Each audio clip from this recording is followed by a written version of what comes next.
Navattaksızlıkın kıydırardı senin şirin sızlıkın altın gözlükün navattaksızlıkın kıydırardı senin şirin sızlıkın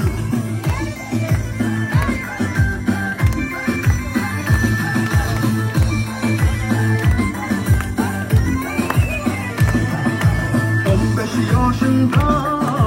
toplam başında 20 yaşında gayrın karşında